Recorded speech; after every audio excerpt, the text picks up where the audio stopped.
NewsNation's Emily Finn is live in the ground in South Carolina. Good morning, Emily. So what are you seeing? Well, good morning to you, Henna. It has been a very busy weekend for South Carolina voters. Both Trump and Haley have been campaigning here in this crucial stretch leading up to the primaries. They have been focusing their attacks against each other on determining who has the sharpest mind to serve in the White House. As you mentioned, Henna, we have been hearing mental competency over and over again here on the campaign trail. Haley taking aim at both Trump and Biden, handing out those cognitive tests to attendees at one of her campaign events here. The quiz included questions like identifying animals and drawing a clock, but it's a test that Haley says that she hasn't taken yet. I haven't taken it. I'm happy to take it. I don't care if people take it 50 and up. But what I'll tell you is these are basic things. Like, you look, Commerce is the most privileged nursing home in the country. The party that dismisses their 80-year-old candidates is the party that will win president, without a doubt.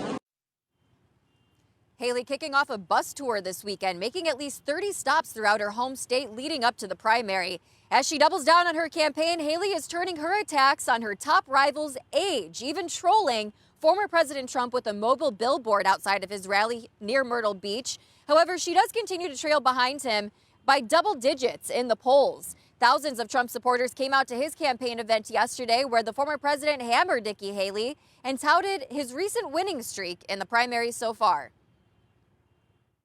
Brain dead. She's got, you know what she's got? Like 12%. I don't think Nikki would pass the test. I really don't. Nikki may have started her career in South Carolina, but she's now 100% the candidate of Wall Street. And while the Republican candidates sparred over who is most mentally fit on the GOP side, they did agree on one thing. They both agree that President Biden is the least mentally competent to serve in the White House, Henna. And Emily, we saw dueling rallies last night. What was the turnout for Trump versus Haley?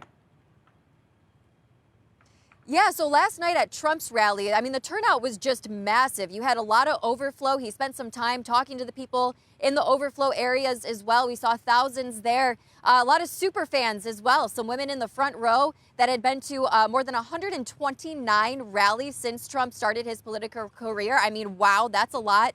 Another supporter drove 15 hours from Aurora, Illinois. So we've seen a lot of support on that side. But when we compare that to Nikki Haley, she just really hasn't been seeing those kind of numbers at her events. The support has been significantly less. So we'll see. That does kind of coincide with the poll numbers here in South Carolina. She is trailing behind the former president significantly by double digits, as I said earlier. So we'll see what happens leading up to the primary, if Nikki Haley will be able to build any momentum before the voters make their voices heard here in South Carolina, Henna. I know you will keep us updated. Emily Finn in South Carolina, thank you.